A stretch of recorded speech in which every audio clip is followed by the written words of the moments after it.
So hello everyone, welcome once again to this channel. I hope so you are doing well. चलिए आज के topic को start करते हैं। आज का टॉपिक है फाइलम इकाइनोडर्मेटा। हमने phylum porifera, coelenterata, ctenophora, platyhelminthes, aschelminthes, annelida, arthropoda, mollusca इतनी चीजें हम लोगों ने अच्छे से डिटेल स्टडी की है along with एनसीईआरटी। आज का हमारा टॉपिक है फाइलम इकाइनोडर्मेटा। जैसा कि मैं जितना भी फाइलम पढ़ाते आई हूँ, पहले मैं फाइलम के नाम से ही आपको ये डिनोट कराती हूँ कि ये नाम ऐसा क्यों पड़ा और इस नाम का मतलब क्या है ना। जैसे हम लोगों ने मॉलस्का पढ़ा, तो मॉलस्का का मतलब मैंने क्या बोला, मॉलस्कस, जो कि सॉफ्ट बॉडीड एनिमल्स होते हैं उनको बोला जाता है। सेम ऐसे ही इकाइनोडर्मेटा, डर्मा वर्ड स्किन के लिए यूज होता है ना। डर्मेटोलॉजिस्ट आप जानते हो, डर्मेटोलॉजी स्टडी। तो यहाँ पे इकाइनोडर्मेटा, इसका मतलब है, इकाइनो का मतलब होता है स्पिनी बॉडी। तो इनका जो बॉडी होता है, इनके ऊपर कांटेदार लगे होते हैं, कांटे लगे होते हैं, इसलिए इनको बोला जाता है स्पाइनी स्किन बॉडी। क्या बोलते हैं? Spiny skin body. इतनी चीजें क्लियर है कि क्या नाम का मतलब है। हाँ, अब आते हैं इसके जनरल कैरेक्टरिस्टिक्स पे।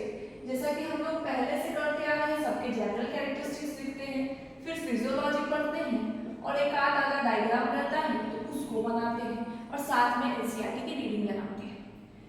पहले बात करते हैं लेवल ऑफ ऑर्गेनाइजेशन की। लेवल ऑफ ऑर्गेनाइजेशन आपको पता है, इसका लेवल ऑफ ऑर्गेनाइजेशन कैसा है, ऑर्गन सिस्टम। तो फटाफट इसको कवर करते हैं, इसमें अब ज्यादा टाइम नहीं लगना चाहिए। सीलोम के बारे में, सिमेट्री के बारे में। यहां पे सिमेट्री आपको मोस्ट इंपॉर्टेंट हो जाएगा, इसको याद करना पड़ेगा। और इनका हैबिटेट, ये भी मोस्ट इंपॉर्टेंट हो जाएगा। तो फोर्थ में लिख लो हैबिटेट, फिफ्थ में नोटोकॉर्ड, सिक्स्थ में सेगमेंटेशन, सेवंथ में बॉडी प्लान एंड एथ में जर्म लेयर्स। आपको मैं 30 सेकेंड का टाइम देती हूँ, फटाफट इसको फिल कीजिए हैबिटेट को छोड़ के। हैबिटेट भी मैंने आपको हिंट दे दिया था, बट यहाँ पे भी मैं आपको बताऊंगी, फटाफट इसको लिखना है। चलिए, अभी तक आपने लिख लिया होगा इसको। बात करते हैं सीलोम के बारे में, यानी कि बॉडी कैविटी कैसा प्रेजेंट है।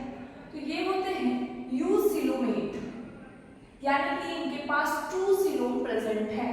सिमेट्री कैसा होता है, तो सिमेट्री मैंने आपको बताया था जब मैंने बेसिस ऑफ क्लासिफिकेशन का एकदम बेसिक लेक्चर लिया था, उसमें मैंने आपको बताया था कि इनका 2 स्टेज होता है, adult stage and larva stage. तो दोनों में अलग अलग सिमेट्री दिखाई देती है। अब कौन कौन सा सिमेट्री है उसकी बात करते हैं। सिमेट्री की बात करें, larva stage and adult stage. अगर लार्वा में है, इकाइनोडर्मेटा के कोई भी ऑर्गेनिज्म है, वो लार्वा स्टेज में है, तो वो कैसा दिखाई देंगे, कैसा सिमेट्री को शो करेंगे, तो वो शो करेंगे बाइलेटरल, यानी कि सिर्फ एक सेंट्रल एक्सिस से 2 पार्ट्स में बॉडी का डिवाइडेड हो जाएगा, वो भी इक्वल पार्ट्स होंगे, है ना, सिर्फ एक ही सेंटर में। लेकिन एडल्ट स्टेज में क्या होता है, ये हो जाता है रेडियल सिमेट्री, यानी कि मान लो कोई बॉडी ऐसा है, तो इनके पास बहुत सारे सेंटर होंगे जहां से कि ये बॉडी एकदम 2 पार्ट्स में बन जाएगा इक्वल। ये भी सेंटर हो सकता है, ये भी सेंटर हो सकता है, ये भी सेंटर हो सकता है। तो इस टाइप की सिमेट्री को क्या बोलते हैं, रेडियल सिमेट्री। आई होप आपको ये सब तो चीजें याद है, आपको यहाँ तक तो किसी को कोई डाउट नहीं होगा, है ना, मैं मान के चलूं। अब आते हैं हैबिटेट के बारे में। मैंने आपको हैबिटेट के बारे में कुछ फाइलम्स पहले ही बता दिया था इनके बारे में कि ये सिर्फ और सिर्फ मरीन वाटर में पाए जाएंगे, यानी कि ये फ्रेश वाटर में कतई नहीं मिलेंगे, कहीं फ्रेश वाटर में नहीं मिलेंगे, ना ये टेरेस्ट्रियल होते हैं, सिर्फ और सिर्फ ये मरीन वाटर में पाए जाते हैं। तो इनके लिए क्या वर्ड यूज करते हैं आपको पता होगा, जो सिर्फ और सिर्फ मरीन वाटर में पाए जाते हैं उनके लिए हम लोग वर्ड यूज करते हैं एक्सक्लूसिवली। क्या वर्ड यूज करते हैं, एक्सक्लूसिवली। नीट में क्वेश्चन आ रखा है इस पॉइंट से, तो इसको आपको बहुत अच्छे तरीके से पढ़ना है कि दे आर एक्सक्लूसिवली मरीन। अब देखो एक बार में अगर प्रोनाउंसिएशन ठीक नहीं हो पाया तो हंसने की कोई बात नहीं है, कभी कभी ऐसा हो जाता है ना, तो इसके लिए कोई बड़ी चीज नहीं है कि हाँ एक बार में प्रोनाउंसिएशन नहीं हुआ, ऐसा आप नहीं बोलोगे। अब बात करते हैं नोटोकॉर्ड। तो आपको पता है हम लोग हेमिकॉर्डेटा तक जितना भी फाइलम पढ़ेंगे वो सारे नॉन कॉर्डेट्स में आते हैं, यानी कि उनके पास नोटोकॉर्ड प्रेजेंट नहीं होगा। क्लियर है? सेगमेंटेशन की बात करें तो इनके पास सेगमेंटेशन भी नहीं है, तो इसको भी क्रॉस कर लेंगे। उसके बाद बॉडी प्लान की बात करें, बॉडी प्लान इनका कैसा होगा, तो इनका क्योंकि आपको पता है कंप्लीट डाइजेस्टिव सिस्टम होता है, तो इनका जो बॉडी प्लान है उससे आप समझ सकते हो tube with in tube body plan होगा, यानी कि दो ओपनिंग प्रेजेंट है, वन एनस है, वन माउथ है, दो सेपरेट ओपनिंग्स है ना, अच्छे से क्लियर है आपको? Tube with in tube. अब आते हैं जर्म लेयर्स की बात करते हैं। जर्म लेयर्स का सिंपल सा मतलब होता है जब आप मदर के वोम में होते हो, एम्ब्रियोनिक कंडीशन में होते हो, तो 3 लेयर का फॉर्मेशन होता है जो कि आगे जाने के बाद ऑर्गन का निर्माण करता है। उसको क्या बोलते हैं? जर्म लेयर बोलते हैं। अगर 3 जर्म लेयर से बना है तो ट्रिप्लोब्लास्टिक हो जाता है, अगर 2 जर्म लेयर से बना है तो डिप्लोब्लास्टिक हो जाता है। अब ट्रिप्लोब्लास्टिक में कौन कौन से लेयर आते हैं? Ectoderm, endoderm, mesoderm. लेकिन डिप्लोब्लास्टिक में मेसोडर्म जैसी लेयर नहीं होती है। तो बेसिक चीजें क्लियर है। चलिए इस टॉपिक के मदद से आपको थोड़ा रिवाइज भी हो जा रहा है। जर्म लेयर्स की बात करें तो दे आर ट्रिप्लोब्लास्टिक। कैसे होते हैं? ट्रिप्लोब्लास्टिक। तो फटाफट से एक बार मेरे साथ रिवाइज करो। Level of organization organ system होता है, ये ट्रू सीलोम प्रेजेंट होता है। उसके बाद सिमेट्री की बात करें तो लार्वा स्टेज में बायलेटरल सिमेट्री होती है, एडल्ट स्टेज में रेडियल सिमेट्री होती है, सीलोम प्रेजेंट है। उसके बाद जर्म लेयर्स में ट्रिप्लोब्लास्टिक है, body plan tube with in tube है, सेगमेंटेशन नहीं है, नोटोकॉर्ड भी नहीं है। क्लियर? और उसका हैबिटेट क्या है? तो they are exclusively marine water में फाउंड होते हैं। तो इतनी चीजें यहाँ पे क्लियर है, सबको जनरल कैरेक्टरिस्टिक्स ज्ञात भी हो रहा है। अब आते हैं हम लोग फिजियोलॉजी के ऊपर बात करते हैं। हाँ फटाफट इसको नोट डाउन कीजिए, फिर आते हैं फिजियोलॉजी के ऊपर। आई होप सो आपने इतना लिख लिया है। चलिए अब आते हैं फिजियोलॉजी के ऊपर। ये फाइलम बहुत ही छोटा फाइलम है, बहुत ही कम टाइम में आप इसको कवर कर सकते हो, है ना। आपको हेडिंग लगाना है फिजियोलॉजी, और फिजियोलॉजी में हम लोग किस चीज से स्टार्ट करते हैं? दैट इज डाइजेस्टिव सिस्टम, है ना। तब तक आप हेडिंग लगा लो।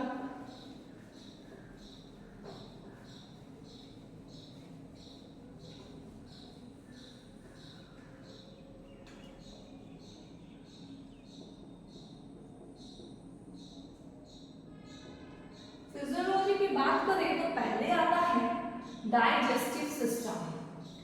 इनका डाइजेस्टिव सिस्टम क्योंकि आप पढ़ चुके हो अभी तक बॉडी प्लान के बारे में, ट्यूब विद इन ट्यूब, है ना। तो इनका जो डाइजेस्टिव सिस्टम होता है ये कंप्लीट होता है। कैसा होता है? Complete digestive system. जितनी चीजें एनसीईआरटी में दी गई होगी सब कुछ मैं आपको डिटेल में बताऊंगी, है ना। फिर हम लोग एनसीईआरटी की रीडिंग भी लगाएंगे। तो कंप्लीट डाइजेस्टिव सिस्टम होने के साथ साथ आपको ये भी याद रखना है माउथ किधर प्रेजेंट है और एनस किधर प्रेजेंट है, कौन सा साइड प्रेजेंट है, वेंट्रल है या डोर्सल है। ये चीजें यहाँ पे मोस्ट इंपॉर्टेंट है ना। कई बार क्वेश्चन पूछ देते हैं, ऑप्शंस कंफ्यूजन के लिए डाल दिया जाता है, ये बहुत इंपॉर्टेंट हो जाएगा नीट के लिए। क्या लिखेंगे? माउथ इज प्रेजेंट और एनस इज प्रेजेंट। एनस के लिए आपको याद रखना है AUD। क्या याद रखना है? इसका ट्रिक है AUD। आपको हमेशा याद रखना है इकाइनोडर्मेटा में अगर माउथ और एनस के बारे में पूछेगा तो एनस AUD से याद कर लेंगे। यानी कि AUD का मतलब क्या होता है एक बार ही समझना है। अगर आपको एनस याद हो गया तो माउथ अपने आप रिवर्स करके बना सकते हो। तो सिर्फ और सिर्फ ट्रिक एक ही चीज के लिए याद करना है ना। अब ऐसा नहीं कि दोनों के लिए अलग अलग ट्रिक बना लिए, अब ट्रिक को याद करने के लिए एक अलग से ट्रिक लेना, ऐसा नहीं करना है। सिर्फ एक चीज के लिए ट्रिक बनाना है, दूसरा अपने आप रिवर्स कर लेना है। एनस के लिए आप क्या ट्रिक अपनाओगे? AUD, यानी कि एनस कहाँ प्रेजेंट डोर्सल वेंट्रल में किसी को डाउट नहीं होगा, ये मैंने कई बार रिपीट कर चुका है ना, ventral side, dorsal side and lateral side, clear है। चलो, तो एनस इज प्रेजेंट डोर्सली अपर, समझ में आ रहा है, और mouth is present ventrally lower. तो आपको ट्रिक से याद रखना है, एनस यहाँ प्रेजेंट है तो एनस अपर साइड में प्रेजेंट है और डोर्सली प्रेजेंट है। तो इतनी चीजें क्लियर हुई डाइजेस्टिव सिस्टम के बारे में। अब आते हैं रेस्पिरेटरी सिस्टम के बारे में। रेस्पिरेशन, इनका जो रेस्पिरेटरी सिस्टम है, इनके लिए वाटर वेस्कुलर सिस्टम का यूज होता है। तो अब यहीं से क्वेश्चन बन जाता है कि वाटर कैनाल सिस्टम आप किस में पढ़े थे और वाटर वेस्कुलर सिस्टम किस में पढ़े थे। मैंने आपको from the very first phylum that we completed, that is phylum porifera, उसमें मैंने आपको वाटर कैनाल सिस्टम अच्छे से पढ़ाया है। ऑस्टिया, स्पॉन्जोसील, ऑस्कुलम, रिकॉल कर पा रहे हो आप, है ना, जिसका example use Spongia, Spongilla, cyclone, इतनी चीजें तो याद आ रही होगी। तो हमने उसमें क्या पढ़ा था, वाटर कैनाल सिस्टम, और वाटर कैनाल सिस्टम बहुत सारे फंक्शंस को परफॉर्म भी कर रहा था, है ना, बहुत सारे नीड को फुलफिल कर रहा था। तो इनके पास क्या होता है, भले ये बहुत एडवांस की तरफ बढ़ चुके हैं, लेकिन इनके पास वाटर वेस्कुलर सिस्टम है रेस्पिरेशन के लिए। क्या है, वाटर वेस्कुलर सिस्टम। अब बात करते हैं सर्कुलेटरी सिस्टम। आपको अभी तक तो इतना अंदाजा लग गया होगा कि मैं किस पैटर्न पे सारे फाइलम्स को कंप्लीट करा रही हूँ। पहले मैं उस फाइलम के नाम के बारे में बताती हूँ, फिर उसके जनरल कैरेक्टरिस्टिक्स के बारे में बताती हूँ, फिर फिजियोलॉजी के बारे में बताती हूँ, और लास्टली एग्जाम्पल एनसीईआरटी। इतनी चीजें मैं हर फाइलम के लिए रिपीट करते आ रही हूँ। तो आपको भी इसी पैटर्न में पढ़ना है, तब जाके अच्छे से आप क्लियर हो पाओगे सब कुछ, है ना।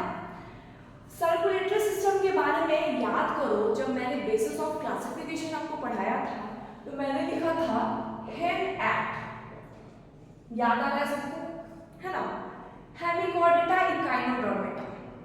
तो ये जो ई है ये किसको डिनोट कर रहा था, इकाइनोडर्मेटा, यानी कि ये ट्रिक किसके लिए था, ये ट्रिक था ओपन सर्कुलेटरी सिस्टम के लिए। तो इनके पास सर्कुलेटरी सिस्टम कैसा हो जाएगा, ओपन टाइप, समझ में आ रहा है। चलिए अब फोर्थ के बारे में बात करते हैं। फोर्थ में आता है एक्सक्रीशन के लिए क्या प्रेजेंट है। तो इनके पास स्पेसिफिक ट्यूब नहीं प्रेजेंट है कि हाँ ये एक्सक्रीशन के लिए है, ये रेस्पिरेशन के लिए है। इनके एक्सक्रीशन के बारे में एनसीईआरटी बस इतना ही बोलती है, इनका जो एक्सक्रीशन है इनके लिए कोई ट्यूब नहीं प्रेजेंट है, there are not tube present, but it take place through water vascular system. क्या लिखेंगे, it takes place via water vascular system। तो यहां तक किसी को कोई डाउट नहीं होगा, सब कुछ क्लियर होगा। हमने डाइजेस्टिव सिस्टम पढ़ा, रेस्पिरेटरी सिस्टम पढ़ा, सर्कुलेटरी सिस्टम पढ़ा एंड एक्सक्रीटरी सिस्टम पढ़ लिया। अब बात करते हैं रिप्रोडक्शन के बारे में। तो मैं ये हेडिंग को हटाती हूँ, है ना, यहाँ पर हम लोग रिप्रोडक्शन को कवर करते हैं। फिफ्थ टॉपिक आता है रिप्रोडक्शन। रिप्रोडक्शन का सेक्सुअल होता है एंड दे आर यूनिसेक्सुअल, यानी कि इनके में जो भी ऑर्गेनिज्म पाए जाते हैं they reproduce sexually and they are unisexual organisms. Clear है इतनी चीजें। अब बात करते हैं फर्टिलाइजेशन। फर्टिलाइजेशन के बारे में बात करते हैं। As they reproduce sexually and they are unisexual organisms. Reproduction का आपको पता चला कि as they are sexually reproducing organism and they are unisexual. Clear है इतनी चीजें। अब लास्ट में हम आते हैं फर्टिलाइजेशन के ऊपर बात करते हैं। फर्टिलाइजेशन का कैसे होता है, फर्टिलाइजेशन इनका एक्सटर्नल होता है। अब एक्सटर्नल इंटरनल फर्टिलाइजेशन में किसी को डाउट है क्या, नहीं, इतनी चीजें तो आप 8th क्लास में बेसिक पढ़ाया जाता है कि फ्रॉग एक्सटर्नली रिप्रोड्यूस करते हैं, वाटर में वो अपने लार्वा को रिलीज कर देते हैं, टैडपोल बनता है, ये सारी चीजें आपको पता होगा, है ना, मैं मान के चल रही हूँ आपको पता है एक्सटर्नल फर्टिलाइजेशन। अब बात करते हैं डेवलपमेंट की। तो डेवलपमेंट का अंदाजा आप इस चीज से भी लगा सकते हो। मैंने जब सिमेट्री आपको पढ़ाया तो वहां पे मैंने एडल्ट का अलग सिमेट्री लिखा और लार्वा का अलग सिमेट्री लिखा, यानी कि मैं लार्वा लिखी बायलैटरल एंड एडल्ट को लिखी रेडियल। तो इतनी चीजों से आप ये तो अंदाजा लगा ही सकते हो कि रिप्रोडक्शन कैसा हो रहा होगा। अब जब लार्वा एडल्ट बनता है तो जाहिर सी बात है ये इनडायरेक्ट रिप्रोड्यूस कर पा रहे होंगे। डेवलपमेंट कैसा है, इनडायरेक्ट डेवलपमेंट हो रहा होगा, है ना। इसके बाद में क्या लिखेंगे, इनडायरेक्ट डेवलपमेंट। इतनी चीजें क्लियर हो गई। अब आते हैं 8 नंबर, दैट इज इनके पास लोकोमोशन कैसे होता है, लोकोमोटरी स्ट्रक्चर क्या है। देखो इस फाइलम में जैसा कि मैंने आपको पोरीफेरा में पूरे डायग्राम्स के थ्रू बताया था वाटर कैनाल सिस्टम, ऐसा एनसीईआरटी में कोई भी चीजें वाटर वेस्कुलर सिस्टम को एकदम डिस्क्राइब करके नहीं लिखी गई है ना। इसलिए सिर्फ आपको नाम ही जानना है कि इनके पास होता है वाटर वेस्कुलर सिस्टम। अब बात करते हैं 8 नंबर लोकोमोशन। रिप्रोडक्शन तो ऑलरेडी हो चुका है। अब बात करते हैं लोकोमोशन।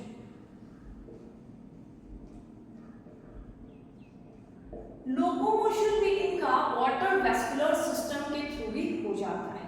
तो क्या लिखेंगे, वाटर वेस्कुलर सिस्टम।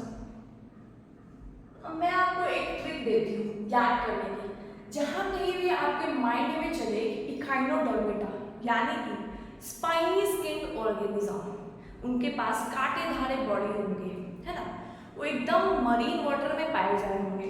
इतनी चीजें आपको याद रिकॉल करना है। उसके बाद और क्या चीज रिकॉल करनी है, तो एक पॉइंट बस रिकॉल करना है कि इनके पास होता है वाटर वेस्कुलर सिस्टम। अब इससे आप फिजियोलॉजी के 2-3 कैरेक्टर्स आराम से याद करिए। कौन कौन से, रेस्पिरेटरी सिस्टम याद हो गया, एक्सक्रीटरी सिस्टम याद हो गया, लोकोमोशन याद हो गया, है ना। तो सिर्फ एक कैरेक्टर याद कर लो वाटर वेस्कुलर सिस्टम, तो उससे फिजियोलॉजी की 3 कैरेक्टरिस्टिक्स अपने आप याद हो जाती है। अब बात करें सर्कुलेटरी सिस्टम की, तो ये तो हमने बेसिस में ही आपको याद करा दिया था ट्रिक के थ्रू, हेन act that is E Echinodermata और पेरी सर्कुलेटरी सिस्टम। तो हमारा सब कुछ यहीं पे याद हो जाएगा। और मैंने आपको एनस और माउथ कहाँ पे प्लेस किए जा रहे हैं, कैसे प्रेजेंट होते हैं, इसका तो मैंने एक चीज आपको छोटा सा बता दिया। AUD that is anus upper side में होता है और डॉर्सली प्लेस्ड होता है। तो यहाँ तक आई होप आपको कोई भी डाउट नहीं हुआ होगा, सब कुछ याद हो गया होगा, है ना। रिप्रोडक्शन की बात करें, सेक्सुअली रिप्रोड्यूस करते हैं, यूनिसेक्सुअल होते हैं, फर्टिलाइजेशन का एक्सटर्नल हो जाता है और डेवलपमेंट इनडायरेक्ट हो जाता है। इकाइनोडर्मेटा पूरा आपको एकदम रिकॉल करना है, अच्छे से याद कर लेना है। अब सिर्फ और सिर्फ हमारा क्या बचता है, आपको भी पता है, सिर्फ एग्जाम्पल बचा है और एनसीईआरटी बची है। फटाफट उसको निपटाते हैं, फिर आते हैं फाइलम हेमिकोडेटा पे। फटाफट आप इसको लिखिए। आई होप आपने इसको लिख लिया है। चलिए अब आते हैं एग्जांपल पे, that is last part of this phylum echinodermata. Then we are going to read about NCERT. NCERT क्या बोलती है, तो मैं पहले सारे एग्जांपल्स को लिख लेती हूँ, फिर एक बार मैं आपको याद कराने की कोशिश करूँगी।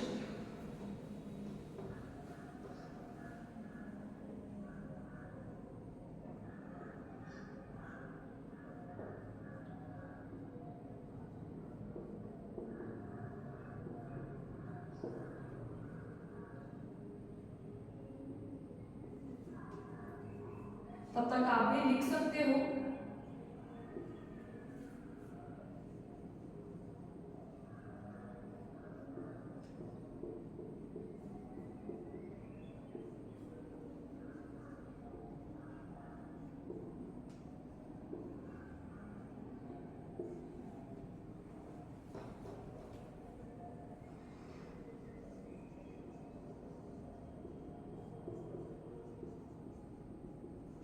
इस फाइलम के सिर्फ इतने ही एग्जांपल्स हैं। कितने एग्जांपल्स हैं? 5 एग्जांपल्स। अब फटाफट आपको क्या करना है, पहले इसको लिखिए, फिर मेरे साथ एक बार रिवाइज करते हैं, है ना, क्योंकि याद करना बहुत ज्यादा इंपॉर्टेंट है। अब देखो आप इसको कैसे याद कर सकते हो। आई होप आपने इतना तो लिख लिया है, पॉज करके लिख लो, है ना। चलो, जहां कहीं भी कॉमन नेम में एस आ रहा है, मतलब सी से रिलेटेड है, starfish, sea lily, sea cucumber, ऐसा करके है ना, sea cucumber, sea urchin, star, star, sea, तो इस फाइलम में सारे के कॉमन नेम में या तो स्टार है नहीं तो सी है। समझ में आ रहा है? Starfish, sea cucumber, brittle star, sea urchin, sea lily, है ना। तो जहां कहीं भी सी वर्ड, स्टार वर्ड आ रहा है, जिसके कॉमन नेम में आ रहा है, वो किस फाइलम से बिलोंग कर रहा है? इकाइनोडर्मेटा से।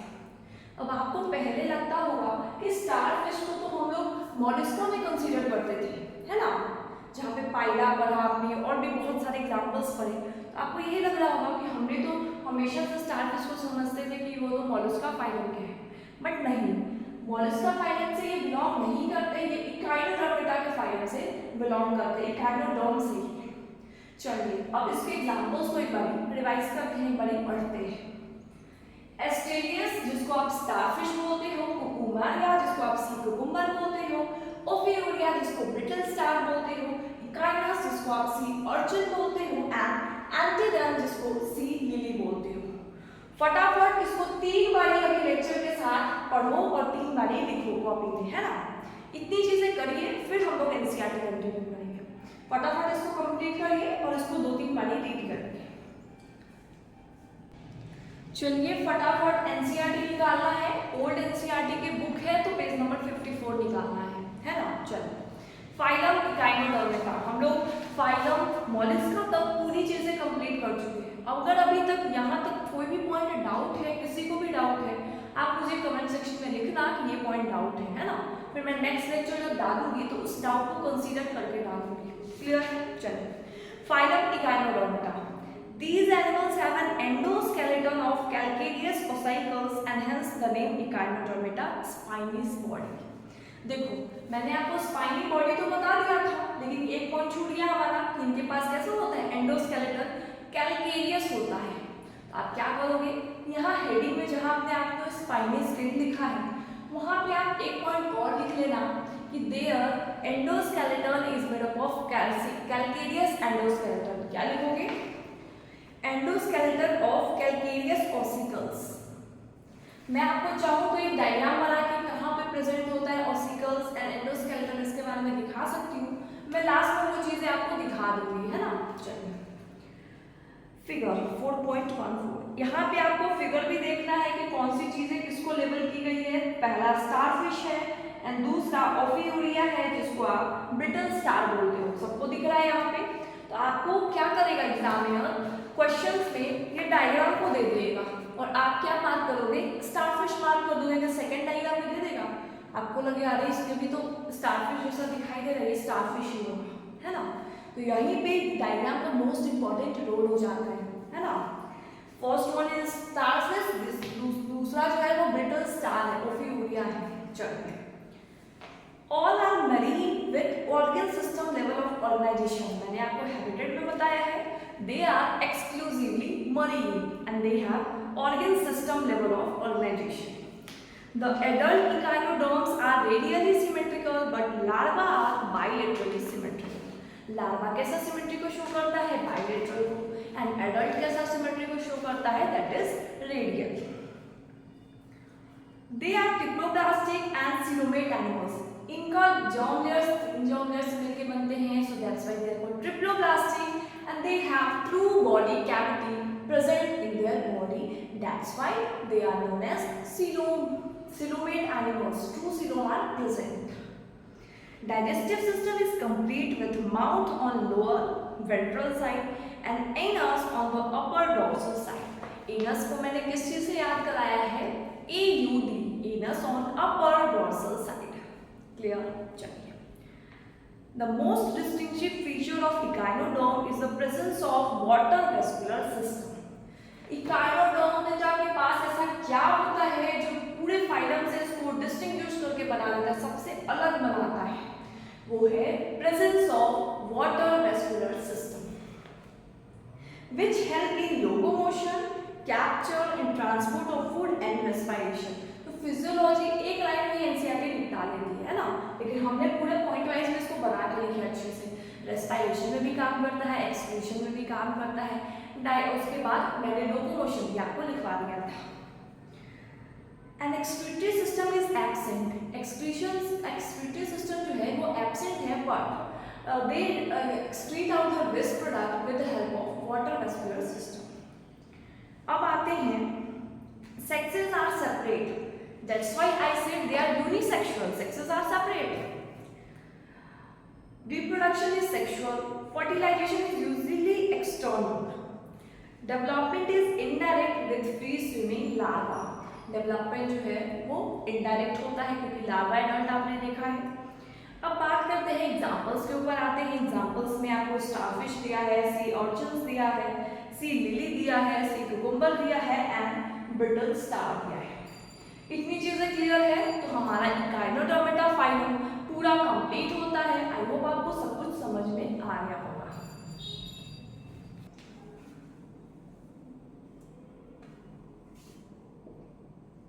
हेडिंग लगाना है फाइलम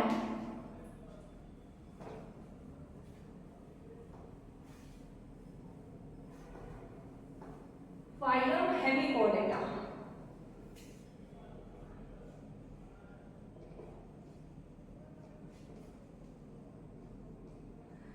इनका दूसरा नाम क्या है आपको पता है, सबका एक निकनेम है ना। आप मान के चलो इनका भी एक स्कूल का नाम है, घर का नाम है, सारे फाइलम्स का। तो हेमिकोडेटा को बोलते हैं टंग वर्म। क्या बोलते हैं? टंग वर्म। अब पहले इस फाइलम के बारे में आप कुछ कहानी सुन लो, फिर इसके जनरल कैरेक्टरिस्टिक्स के ऊपर बात करेंगे।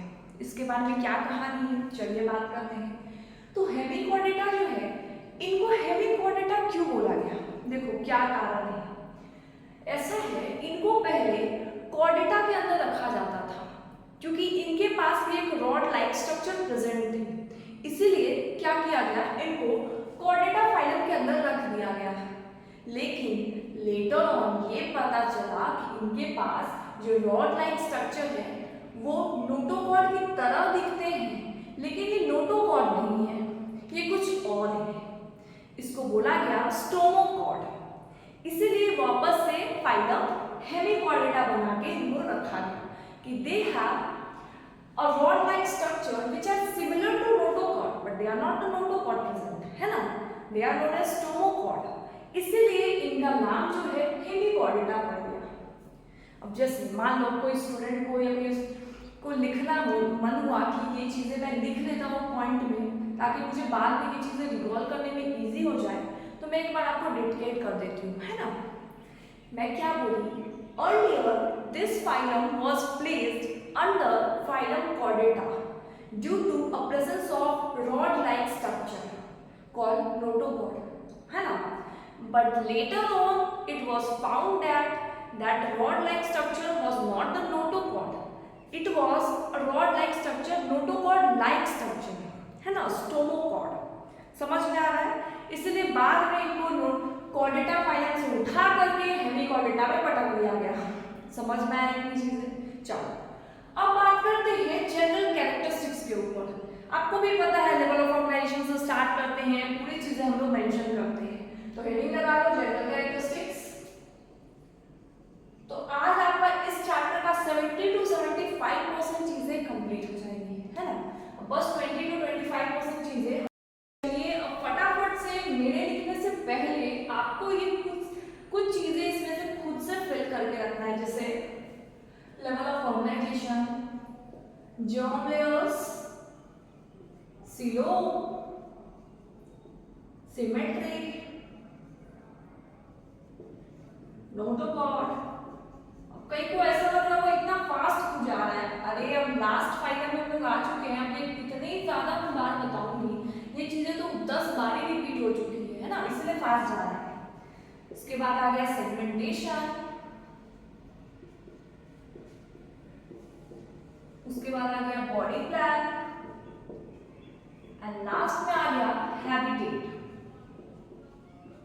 आप 30 सेकेंड का टाइम लो या 1 मिनट का टाइम लो, फटाफट इस चीज को फिल करो, है ना, खुद से फिल करो। हैबिटेट को छोड़ देना, बाकी जितनी चीजें हैं आपको खुद से लिखना है। हो गया? चलिए स्टार्ट करते हैं। लेवल ऑफ ऑर्गेनाइजेशन में आता है ऑर्गन सिस्टम। देखो ये चीजें कितना इजी हो जाता है याद करना। जैसे हमने पढ़ा सेलुलर लेवल पॉलीफेरा में पाया गया, टिश्यू लेवल सीएच डेटा टिनोफोरा में पाया गया, प्लेटिक हेलमिंथेस में ऑरियन लेवल पाया गया। अब बाकी एस्टी हेलमिंथेस से जितने भी फाइलम आ रहे हैं वो किस लेवल ऑफ ऑर्गेनाइजेशन को शो कर रहे हैं? ऑर्गन सिस्टम को। क्लियर? चलिए जॉन डियर ट्रिप्लोब्लास्टिक, ये भी आपको याद हो गया होगा अब तक। Coelom they are true coelomate, symmetry present नहीं है, नोटोकॉर्ड प्रेजेंट नहीं है। इसका तो कहानी भी आपको पता चल गया नोटोकॉर्ड के बारे में, है ना? चलिए अब आते हैं सिमेट्री प्रेजेंट है, सॉरी ऐसा कैसे आप भी मान लिए कि सिमेट्री नहीं होगा? बताओ, सेगमेंटेशन नहीं होगा, सिमेट्री तो होगा ना। सिमेट्री बायलैटरल सिमेट्री होगी, यानी कि एक ही सेंट्रल एक्सिस से दो पार्ट में बॉडी डिवाइड किए जाएंगे और दोनों इक्वल में बटेंगे। ऐसा कोई दूसरा सेंट्रल एक्सिस नहीं होगा जिससे कि आप डिवाइड करो और दो पार्ट्स में इक्वल पार्ट्स में बॉडी डिवाइड कर जाए, ऐसा नहीं हो सकता है। अब आगे body plan. Body plan tube with tube है।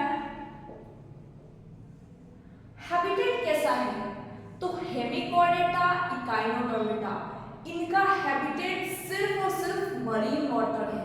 ये ना एक्वेटिक फ्रेश वाटर में दिखेंगे ना टेरेस्ट्रियल दिखेंगे, ये सिर्फ और सिर्फ समुद्र में पाए जाएंगे। कहाँ पे पाए जाएंगे? समुद्र में। तो दे आर एक्सक्लूसिवली मरीन। तो इतनी चीजें किसी को डाउट है? किसी को भी कोई डाउट नहीं होगा। फटाफट इसको नोट डाउन करो हेमिकॉर्डेटा के बारे में। फिर हम लोग एक छोटा सा इनके बॉडी फॉर्म्स को समझने के लिए डायग्राम बनाएंगे। उसके बाद फिजियोलॉजी की बात करेंगे एंड एग्जांपल्स। बहुत छोटा फाइलम है, बहुत ही चीजें इजी है इस फाइलम में।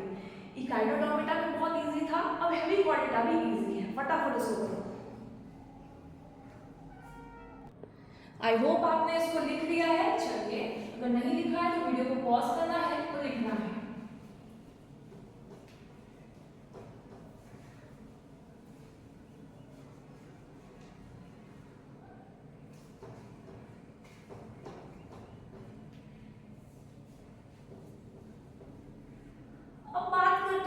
बॉडी के बारे में,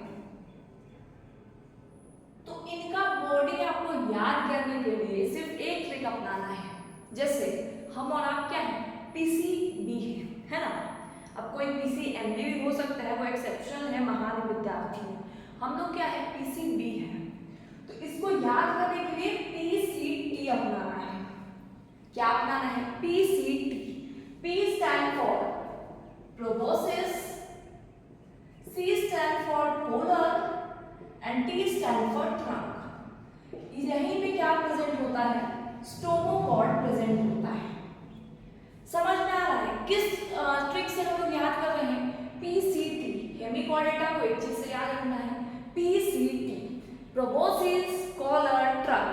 कॉलर के पास ही क्या प्रेजेंट होता है? स्टोमोकॉर्ड प्रेजेंट होता है। अब डायग्राम की बात करें तो ऐसा कुछ डायग्राम बनेगा।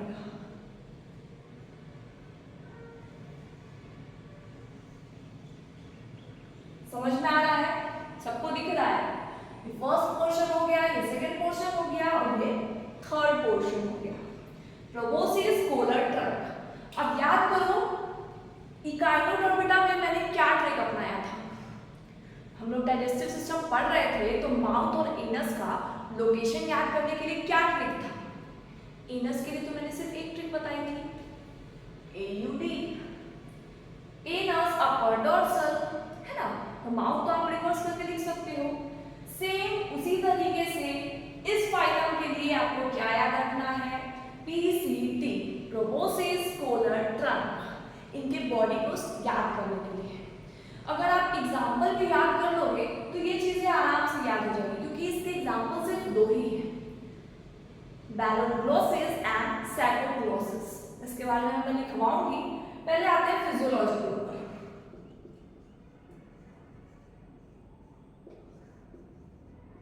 डाइजेस्टिव सिस्टम इनका कंप्लीट होता है। कैसा होता है? कंप्लीट डाइजेस्टिव सिस्टम होता है। दूसरा, रेस्पिरेशन कैसे होता है? रेस्पिरेशन गिल्स अब देखो, मैं मानती हूँ हेमिकोडेटा तक पढ़ते पूरा आ रहे होगे सीरियल वाइज, तो अभी तक आपको n number of characters, physiology examples हो गए होंगे, है ना। आपको भी लग रहा होगा कैसे याद होगा। कल के लेक्चर में मैं आपको पूरा याद कराऊंगी फाइलम के बारे में, एक एक फाइलम के बारे में एक एक चीज आपको मैं याद कराऊंगी, और उसके नेक्स्ट लेक्चर में सारे नॉन कोऑर्डिनेट्स के एग्जांपल आपके टिप्स पे कराएंगे। बट आपको क्या करना होगा, मेरे साथ बोलना होगा, जो मैं कराऊंगी उसको करना पड़ेगा, है ना। चलिए, रेस्पिरेशन के लिए क्या होता है, गिल्स होता है। थर्ड आ गया एक्सक्रीशन। एक्सक्रीशन होता है इनका प्रोबोसिस ग्लैंड। किसके थ्रू होता है, प्रोबोसिस ग्लैंड के थ्रू। अब फोर्थ आते हैं सर्कुलेटरी सिस्टम।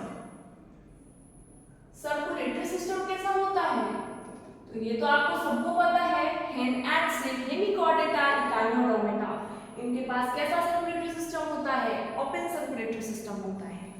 अब आ जाते हैं, अब देखो सब कुछ सर्कुलेशन हो गया, एक्सक्रीशन हो गया, रेस्पिरेशन हो गया, अब बचता क्या है, रिप्रोडक्शन, फर्टिलाइजेशन, डेवलपमेंट, है ना। चलिए फटाफट इसको कंप्लीट करते हैं।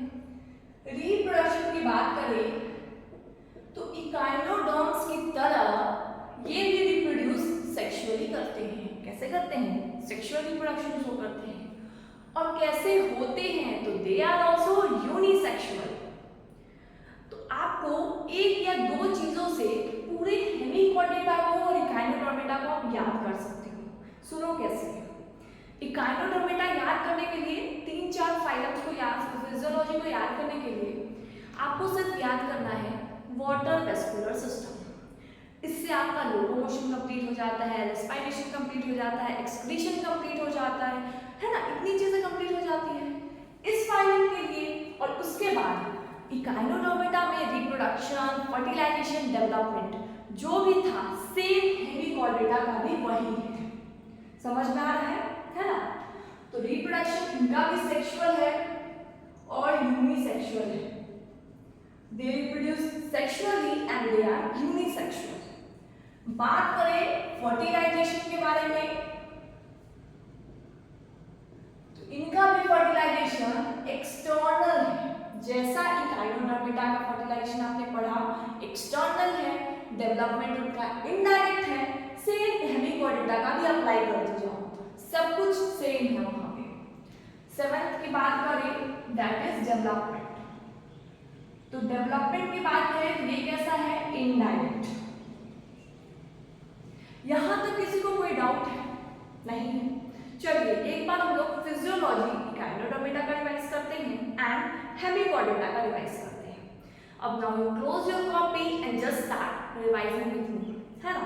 चलिए इकाइनोडर्मेटा के फिजियोलॉजी के बारे में बात करें तो पहले हमने बताया आपको डाइजेस्टिव सिस्टम के बारे में। डाइजेस्टिव सिस्टम इनका कंप्लीट होता है। माउथ कहाँ प्रेजेंट होता है, तो माउथ इनका वेंट्रली प्रेजेंट होता है और लोअर साइड में प्रेजेंट होता है। वहीं एनस की बात करें तो एनस अपर साइड प्रेजेंट होता है और डॉर्सली प्रेजेंट होता है। इसके लिए मैंने आपको एक ट्रिक भी बताया था, AUT। बात करते हैं रेस्पिरेशन कैसे होता है। वाटर वेस्कुलर सिस्टम है इनके पास, है ना, उससे रेस्पिरेशन हो जाता है। एक्सक्रीशन कैसे होता है, तो इनके पास कोई सेपरेट ट्यूब तो नहीं है एक्सक्रीशन के लिए, लेकिन वाटर वेस्कुलर सिस्टम के थ्रू ये भी हो जाता है। उसके बाद सर्कुलेशन कैसे होता है, ओपन सर्कुलेटरी सिस्टम होता है। इसके बाद लोकोमोशन कैसे होता है, तो वो भी वाटर वेस्कुलर सिस्टम कंप्लीट कर देता है करा के। इसके बाद हमने बोला था फर्टिलाइजेशन कैसे होता है, एक्सटर्नल फर्टिलाइजेशन होता है। डेवलपमेंट कैसा होता है, इनडायरेक्ट डेवलपमेंट होता है। उसके बाद बात की थी रिप्रोडक्शन कैसा होता है, सेक्सुअल रिप्रोडक्शन होता है और यूनिसेक्सुअल कहलाते हैं। 5 एग्जांपल्स था, starfish, brittle star, sea urchins, sea lily and last one आप मुझे कमेंट करके बताओगे। साइंटिफिक नेम के साथ आपको एग्जांपल्स याद करने हैं। चलिए अब बात करते हैं फाइलम हेमिकोडेटा के बारे में। इनको पहले तो रखा गया था कि हाँ भाई तुम कॉर्डेटा से बिलोंग करते हो, तुम्हारे पास नोटोकॉर्ड है। लेकिन बाद में जब स्टडी करी गई अच्छे से, क्योंकि इनके पास भी क्या है, रॉड लाइक स्ट्रक्चर प्रेजेंट है नोटोकॉर्ड की तरह, लेकिन ये नोटोकॉर्ड है नहीं, है ना। बाद में जब स्टडी करी गई तो पता चला कि इनका जो रॉड लाइक स्ट्रक्चर है ये नोटोकॉर्ड तो है ही नहीं, ये तो दूसरा ही कुछ है। उसको लाइक बोल सकते हो कि it is similar like notochord, but ये नोटोकॉर्ड नहीं है। उसका नाम रख दिया गया स्टोमोकॉर्ड। समझ में आ रहा है चीजें। इसके बाद मैंने इसके बॉडी के बारे में बात करी कि इनका जो बॉडी है 3 पार्ट्स में बटा हुआ है। पहला याद करने का तरीका PCT, प्रोबोसिस, कोलर, ट्रंक। सी कोलर, कॉलर के साथ क्या प्रेजेंट है? स्टोमोकॉर्ड प्रेजेंट है। क्या प्रेजेंट है? स्टोमोकॉर्ड। अब बात करते हैं इनके फिजियोलॉजी के बारे में। डाइजेशन कैसा होता है इनका? कंप्लीट डाइजेस्टिव सिस्टम प्रेजेंट होता है। रेस्पिरेशन के लिए गिल्स होता है, ये भी मरीन वाटर में सिर्फ और सिर्फ पाए जाते हैं। और काइलोडर्मिटा भी सिर्फ मरीन वाटर में पाए जाते हैं, है ना। इसके बाद एक्सक्रीशन के लिए क्या प्रेजेंट है? एक्सक्रीशन के लिए इनके पास प्रोबोसिस ग्लैंड प्रेजेंट है। एक हथियार है इनके पास। मेरे पास प्रोबोसिस ग्लैंड है, तुम्हारे पास क्या है? एक काइलोडर्मिटा बोलेगा। मेरे पास वाटर वेस्कुलर सिस्टम है। समझ में आ रहा है? ऐसे याद करना है आपको, पूरा रिलेट करके याद करोगे, बहुत ही इजी चीज है ना, सब कुछ याद हो जाएगा। इसके बाद सर्कुलेटरी सिस्टम की बात करें तो हिंड एक्ट्स हमने ऑलरेडी बेसिक में याद कर लिया था। हेमिकॉर्डिडा, काइलोडर्मिटा, तो यहाँ पे ओपन सर्कुलेटरी सिस्टम हो गया। इसके बाद रिप्रोडक्शन सेक्सुअली है and they are unisexual. Fertilization external है, डेवलपमेंट इनका इनडायरेक्ट है। दोनों फाइलम की हर चीज आपको टिप्स पे याद हो गई होगी, मैं मान के चल रही हूँ सब कुछ याद है आपको। चलिए अब एग्जांपल्स की बात करते हैं। इनमें सिर्फ 2 एग्जांपल्स हैं। कितने एग्जांपल्स हैं? सिर्फ और सिर्फ 2 एग्जांपल्स हैं।